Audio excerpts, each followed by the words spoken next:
Bonjour mesdames et messieurs, nous sommes aujourd'hui en compagnie du professeur Sandrine Mubenga qui nous vient de l'université de Toledo et c'est une personnalité dans le monde de la science ici aux États-Unis et pas seulement dans le monde entier, reconnue déjà avec de nombreuses récompenses. Bonjour professeur. Bonjour. Alors que nous vaut la visite du professeur ici à Washington? J'ai été invitée pour assister à certaines rencontres qui ont lieu ici avec la visite du président Tshisekedi et c'est ainsi que je suis ici à Washington. Vous êtes originaire de la République démocratique du Congo. Ramenez-nous quelques années en arrière, quand vous quittez le Congo et quand vous arrivez ici. Qu'est-ce qui vous a amené justement dans ce domaine de la science-là? Est-ce que ça a commencé depuis la RDC ou bien c'est ici que vous avez eu le virus, comme on dit? Alors, mon histoire a commencé depuis la RDC, depuis le Congo. Donc, j'ai eu la chance de grandir dans une famille où mon père travaille aux Nations Unies. Donc, qu'est-ce que ça signifie? C'est-à-dire que tous les 2 ans, on devait voyager de pays en pays. Et à 17 ans, je me suis retrouvée, on est rentré au Congo, mon père a pris sa retraite anticipée et a décidé de rentrer développer Kikwit. Il est de Kikwit, dans le Bandundu. Et donc, on est rentré au Congo, s'installer au Congo. Et à 17 ans, je suis tombée gravement malade. Et il fallait qu'on m'opère. J'avais une appendicite aiguë. Donc, l'appendice était en train de se fracturer. Et le docteur a dit, Sandrine, il faut absolument qu'on t'opère. Mais le problème, à Kikwit, c'est une ville sans eau ni électricité. Donc, si vous vouliez avoir de l'électricité, il fallait avoir un groupe électrogène et faire puiser de l'eau, etc.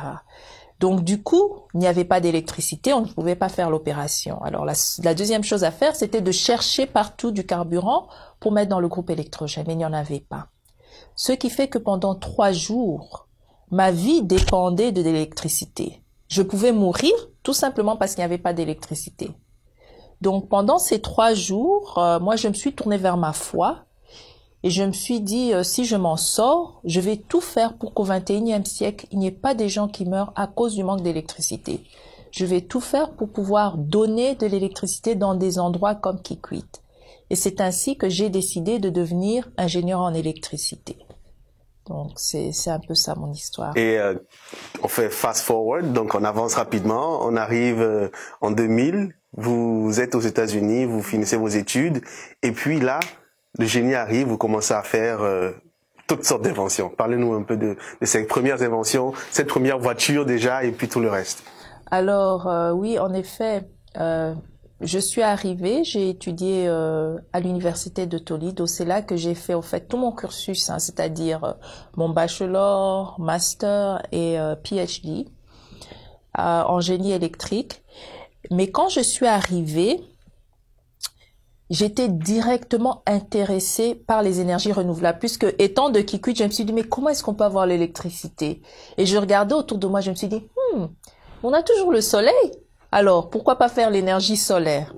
C'est ainsi que quand je suis arrivée à l'université de Toledo, je me suis directement intéressée aux énergies renouvelables et j'ai déjà commencé à développer différents systèmes. J'ai par exemple développé un système portable qui génère de l'électricité. Donc, c'est un petit système que vous mettez dans un sac à dos et partout où vous êtes, vous pouvez ouvrir un panneau solaire flexible et utiliser pour avoir de l'électricité. Donc, ça, c'est une des choses que j'ai faites pendant mon bachelor. Et ensuite, quand j'ai continué avec ma maîtrise, c'est quand j'ai travaillé avec la voiture électrique. C'est-à-dire ce que j'ai apporté de plus à cette voiture électrique, je l'ai rendue hybride. J'ai fait ce qu'on appelle l'hybridisation en anglais.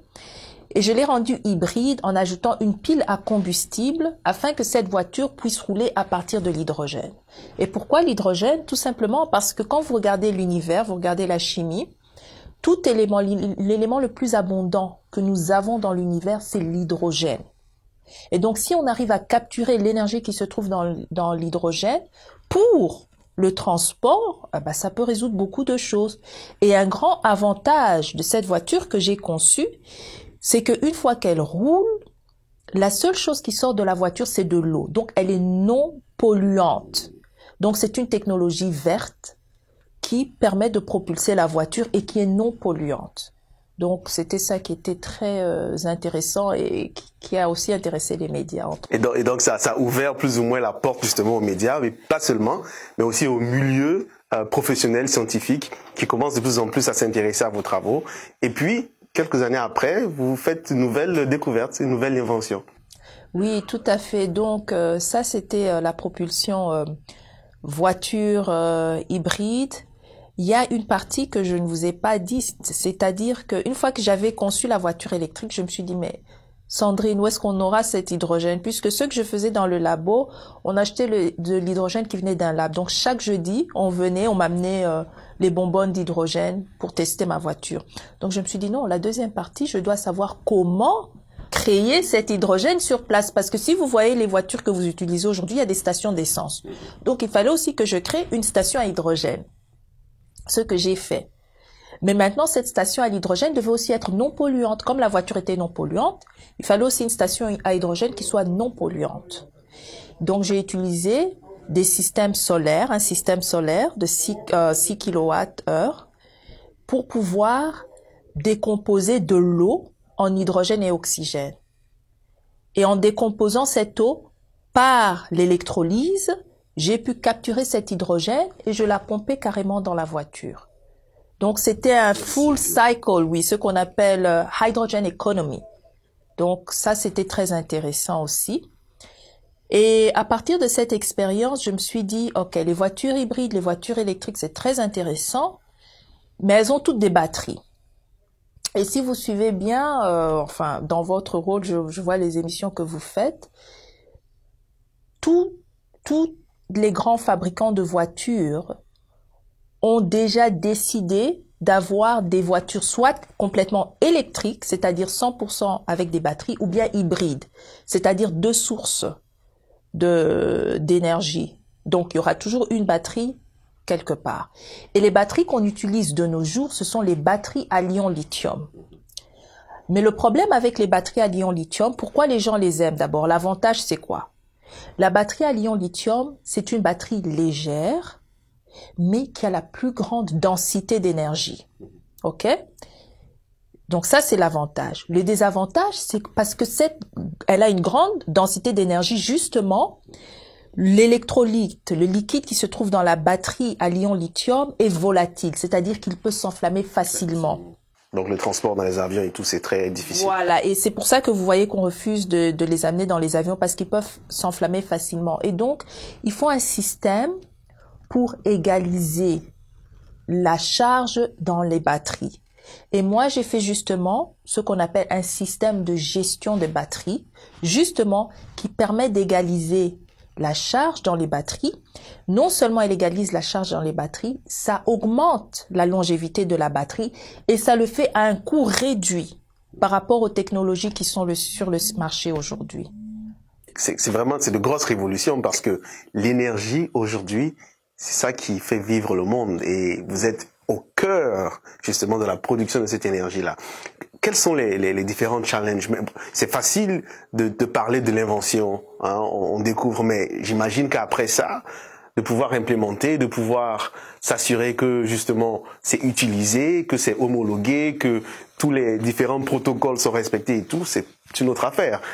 C'est quoi la difficulté que vous rencontrez maintenant que vous avez réussi à découvrir, à faire ces inventions? C'est quoi les difficultés maintenant pour les mettre de façon concrète en utilisation? Ça, c'est une très bonne question puisque souvent on ne s'en rend pas compte, hein, mais ce qu'on fait en fait, c'est nous sommes en train de faire un transfert de la technologie du labo au marché. Donc, c'est la commercialisation et c'est un processus qui n'est pas facile. Donc, une fois que nous avons développé le prototype dans le labo et que ça marchait, d'abord, il fallait protéger ce qu'on appelle intellectual property. Donc, il fallait avoir les patentes et tout ça. Et une fois qu'on a les patentes, la prochaine étape, en fait, c'est de pouvoir trouver quelqu'un qui va développer cette technologie en gros. Donc, quelqu'un qui a une usine, qui fabrique les systèmes de gestion de batterie et donc qui utiliserait notre technologie dans leur système. Et donc, si une fois que cette personne est intéressée, ça ne va pas directement à la production. Ah non, hein, il y a des étapes. Ils doivent d'abord faire un prototype. Nous devons leur fournir un prototype spécifique. Ils doivent le tester, vérifier que ça correspond à leurs normes, ça rencontre leurs spécifications techniques. Et ensuite, ils décident ce qu'il faut faire pour le fabriquer en gros. Donc, au niveau de l'usine et tout ça, et la commercialisation, combien le vendre et tout ça. Donc, c'est tout un long processus, en fait. Et nous sommes en plein dedans, quoi. Donc, c'est vraiment un long processus. Et ce que vous devez garder en tête, c'est que pendant qu'on est en train de faire la commercialisation, en même temps, nous sommes toujours en train d'améliorer notre système dans le labo. Donc, il y a toujours des choses que nous sommes en train de faire. Par exemple, une des choses, nous avons parlé à plus de 80 personnes. J'ai contacté 80 compagnies pour savoir qu'est-ce qu'ils recherchaient dans les systèmes de gestion de batterie. Une des choses qu'ils ont dit, ils disent que nous, on a déjà investi dans le système de gestion de batterie que nous avons maintenant, même si ça a une mauvaise performance. Et nous savons que ça a une mauvaise performance, c'est moins cher et on ne veut pas changer tout simplement parce qu'on ne veut pas mettre un nouveau système, on ne veut pas changer la ligne dans l'usine pour fabriquer ça. Mais si vous pouvez trouver un système qu'on peut ajouter à notre système qui existe, là c'est plus facile. Donc c'est comme un add-on kit, un retrofit kit qu'on peut juste ajouter, là ça serait bien. Et c'est ce que nous avons fait. Nous avons développé un système qui peut juste tout simplement être ajouté dans un système qui existe. Donc, vous voyez, la recherche continue. Donc, c'est deux directions, mais qui continuent en même temps et en parallèle, si vous voulez.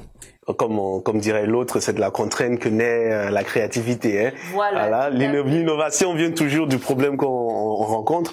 Et ça me fait penser aussi à justement, on a de plus en plus des usines qui se développent en Afrique, où on fabrique des voitures et tout. Est-ce que dans la vision du professeur Mubenga, est-ce que l'Afrique et puis les inventions c'est vrai que il faut préciser, vous êtes en partenariat avec l'université, donc je me dis qu'il y a un certain protocole, il y a une certaine démarche administrative en tout cas à avoir. Mais est-ce que dans votre vision, l'Afrique, ça reste quelque chose qui est essentiel? Est-ce que vos travaux, vous les faites en pensant, ok, je voudrais que ça soit utilisé ici avant tout? Une chose que je voudrais vous dire, c'est vrai, je travaille à l'université de Toledo et j'ai toujours été claire depuis le premier jour, quand j'étais étudiante à l'université de Toledo avant d'être professeure, que je voulais toujours faire quelque chose pour l'Afrique. J'étais présidente de l'association des Africains, par exemple. Je suis en train de mettre sur place, avec l'université de Toledo, des moyens de collaborer avec le Congo pour les études. Donc, ce sont des systèmes, des choses que je suis en train, qui me tiennent à cœur, si vous voulez. Et même pour notre technologie, je dis toujours à mes partenaires, parce que j'ai travaillé avec le professeur Stuart, je lui dis toujours, l'avenir de notre système, c'est en Afrique. Et nous sommes en train de voir ça très sérieusement. Donc oui, nous pensons à l'Afrique, oui, c'est une réalité. C'est là qu'il y a l'avenir pour les énergies renouvelables. Plus de 50% du cobalt qui est utilisé pour faire ces batteries à ion-lithium vient du Congo. Vous voyez? Et l'Afrique aussi a besoin de ça pour régulariser le réseau électrique. Donc oui, l'Afrique est clairement dans notre politique de commercialisation. Tout à fait. Quelle analyse vous faites justement de la place de la femme maintenant dans ce domaine scientifique? Ce n'est pas très souvent qu'on voit les femmes portées à des niveaux que vous atteignez. Oui, c'est vrai. Et moi, je pense qu'il faut changer la narrative. Je crois que quand on dit la place de la femme, on ne donne pas une place à la femme. C'est-à-dire, quand on dit la place de la femme, c'est comme si on veut la mettre dans une cage, la restreindre. Je pense qu'on devrait valoriser l'être humain, voir d'abord la valeur de l'être humain et reconnaître les valeurs que chacun a. Mais ce que je vois au niveau de la femme en général, c'est que on tend à réduire la femme, à la faire disparaître. Tout à l'heure, on était en train de parler. La femme fait beaucoup de choses. Plus de 60% du travail qui est fait en Afrique est fait par des femmes. OK? Mais on ne reconnaît pas sa place. Donc, je pense qu'il y a beaucoup de choses. Vous qui êtes dans les médias, vous pouvez changer cette image en projetant dans vos émissions, par exemple, qu'il y a des femmes qui font ça pour que les jeunes qui suivent la télé sachent que oui, moi aussi je peux devenir ingénieur, moi aussi je peux devenir scientifique ou physicienne. En fait, c'est en voyant ce besoin au Congo que j'ai créé un système de bourse d'abord. Avant le système de bourse, j'ai créé une compagnie, Smin Power Group, pour pouvoir installer et concevoir et installer les systèmes solaires au Congo. J'ai eu cette expérience en tant qu'ingénieur ici aux États-Unis. Je suis ingénieur professionnel. J'ai conçu et installé plus de 50 mégawatts. 50 mégawatts, c'est à peu près 50 000 kilowatts de systèmes solaires ici aux États-Unis. D'ailleurs, il y en a un à Maryland, à Greenville, qui est 20 mégawatts. Mais ce que je veux dire, forte de cette expérience, j'ai commencé ma compagnie Smin Power Group aux États-Unis, et ensuite en 2013, nous avons ouvert les portes au Congo et nous avons conçu et installé des systèmes au Congo pour les communautés. Bon, en faisant ça, nous avions des stagiaires, puisque moi j'ai toujours cette mentalité d'apprendre à la prochaine génération. Alors nous avions des stagiaires et nous avons remarqué que beaucoup de gens sont intéressés à étudier, à faire les STEM, donc Science, Technology, Engineering and Math, mais le problème c'est qu'ils n'ont pas l'argent pour payer l'université. C'est ainsi que j'ai commencé un système de bourse l'année passée qui soutient 6 étudiants pour pouvoir faire les STEM au Congo. Et fort de cette expérience, bon, il faut dire que moi j'écoute beaucoup ce qu'on me dit, il y avait un engouement vers les sciences, vers les STEM. C'est ainsi que j'ai commencé une plateforme qui s'appelle STEM DRC Initiative pour pouvoir donner des rôles modèles aux gens qui sont intéressés au STEM, des gens qui leur ressemblent. Et donc, c'est un groupe, un leadership team, des gens qui sont comme moi, qui ont au moins le doctorat ou qui ont fait des inventions. Mais le trait que nous avons en commun, c'est que nous sommes passionnés par le Congo ou l'Afrique. Et donc, nous sommes vraiment motivés à faire du bien. Et donc, il y a des programmes que nous mettons sur pied. Au mois de juin, je vous invite, nous allons faire le lancement officiel de la plateforme STEM DRC Initiative. Nous allons aussi lancer encore la bourse pour la 2e fois et il y aura aussi une conférence à l'université de Kinshasa. Et donc, ce sont des activités que nous sommes en train de faire pour essayer d'encourager les jeunes à s'intéresser, à faire les STEM afin qu'ils soient équipés à résoudre les problèmes même du Congo par eux-mêmes. Donc, résoudre nos propres problèmes par nous-mêmes, en quelque sorte. Si vous rencontrez le président Tshisekedi aujourd'hui, qu'est-ce que vous aimeriez lui dire? Moi, ce que j'aimerais lui dire, c'est qu'en tant que président, je pense qu'il est très important de rehausser le taux d'électrification que nous avons au Congo. Écoutez, nous ne sommes pas encore à 20% de taux d'électrification au Congo. Je pense que c'est un défi très important, mais qu'il faut absolument le faire parce que l'industrialisation d'un pays dépend de l'accès à l'énergie, à l'électricité. Donc ça, c'est une priorité. Et l'avantage que nous avons au Congo, avec le fleuve Congo, nous avons un potentiel immense. Et tel que nous sommes aujourd'hui, notre électricité, plus de 95% de notre électricité vient de l'hydroélectrique. C'est-à-dire que c'est déjà décarbonisé contre le changement climatique. Nous sommes un atout essentiel contre le changement climatique par nos énergies vertes et aussi par notre forêt équatoriale que nous avons qui contiennent les tourbes. Si on brûle toutes les forêts que nous avons au Congo, ça va augmenter la surface de la Terre de 2 degrés Celsius. Ça sera la fin de l'espèce humaine. Donc c'est pour vous montrer le potentiel que nous avons au Congo, sans parler du potentiel que nous avons à travers les mines. Et ça, le président Tshisekedi est il est très conscient de ça avec le cobalt, par exemple. Ça, ce n'est qu'un exemple. Nous avons plus de 50% du cobalt au Congo et c'est ce même cobalt qu'on utilise pour les batteries à ion lithium et c'est ce même cobalt et tous ces minerais qu'on utilise dans toutes les technologies de pointe aujourd'hui. Donc le Congo est un atout et il est temps qu'on mette cela en valeur afin de mieux développer le Congo. Si Sandrine Mubenga savait il y a 10 ans ce qu'elle sait aujourd'hui, qu'est-ce que vous auriez fait différemment? Je vais même dire il y a 20 ans. Qu'est-ce que vous auriez fait différemment? Ce que j'aurais fait différemment, je pense que Vous savez, c'est dur à dire. Je serais venue aux États-Unis d'abord. Il y a 20 ans, vous seriez venu aux États-Unis. Je serais venue aux États-Unis et je vous dis pourquoi. Parce que les États-Unis m'ont vraiment donné l'opportunité, comme on dit, de devenir ce que je suis. Ils ont les infrastructures. Il faut bosser dur quand on est ici aux États-Unis. Mais quand on bosse dur, on finit par reconnaître vos valeurs.